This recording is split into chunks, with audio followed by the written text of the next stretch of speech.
we need to sync up to get grace to fulfill the call. Now let me explain that. Ephesians 4:7 says, "But unto every one of us is given grace, according to the measure of the gift of Christ." Now, when we hear grace, we often think unmerited favor, right?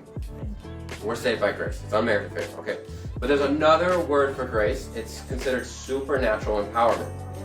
So what Paul is saying is, if God gives you a gift, he gives you the supernatural empowerment to make that gift operate.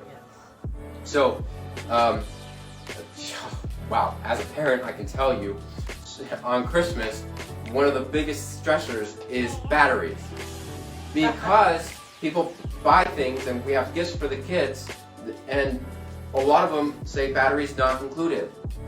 So you have the gift, but no power to run it. And so the problem is, that's how life is. The problem is, when we receive that in life, no big deal. But God doesn't do that, because it would be a massive deal if God would not empower us, because we literally can do nothing apart from Him. Sure, maybe you can brush your teeth, or, iron your pants, but anything of true significance, of eternal significance, you can't do. It's all Him. And so, as Jesus, being the perfect gift giver, whenever He gives a gift, it includes the batteries. And the batteries of Christ are considered grace. And also don't get discouraged, because if you know that you are gifted and called to do something, you will have that grace upon your life to complete it when you lean on Him. Plug into the battery source. We need to sync up to accomplish more. So let's say you're not gifted to do something, but you feel a call in your life to do it. Not that God can't circumvent this, right? Because there's always times where that happens. But we're talking about in the ideal situation, what do? You don't have a gifting. You don't have the calling. You don't have, but you know it needs to get done. Well, Philippians 1:7, Paul says, "You are partakers in my grace." So you sync up with someone who's gifted differently from you, and you become a partaker in their grace. That's why we have to be around people that think differently, that act differently, that are gifted differently. We have to. Because if you're never around anyone who's wired differently, you're never going to be able to draw on the grace in their life. And you're never going to grow individually, and the body's not going to grow collectively into the fullness that Jesus desires for us. And it's crazy, because oftentimes the people that rub us the exact opposite way are the ones we literally need the most. Yes.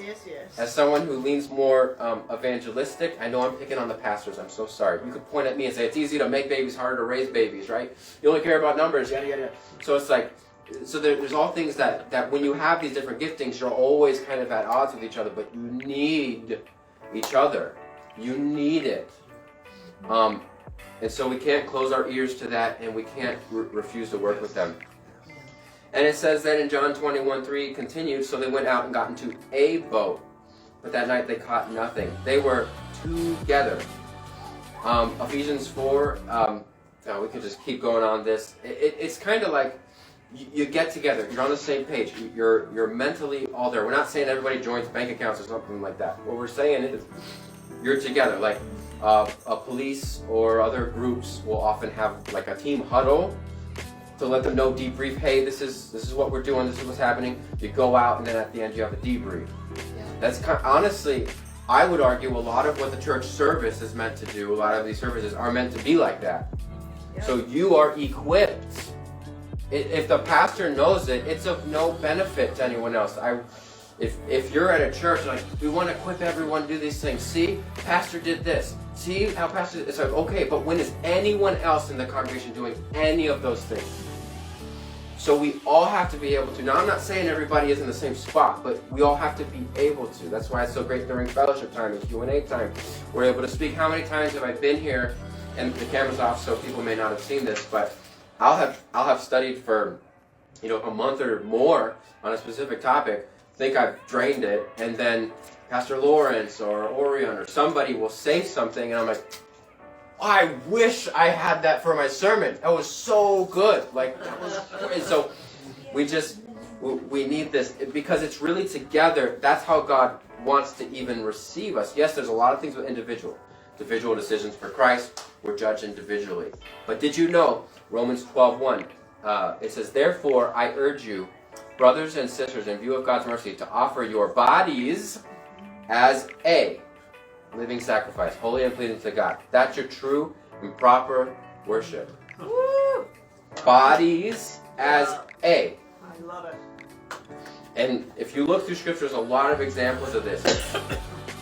Whether it's your upbringing, your economic status, worship style, political party, we need to be one unified sacrifice, acceptable and holy.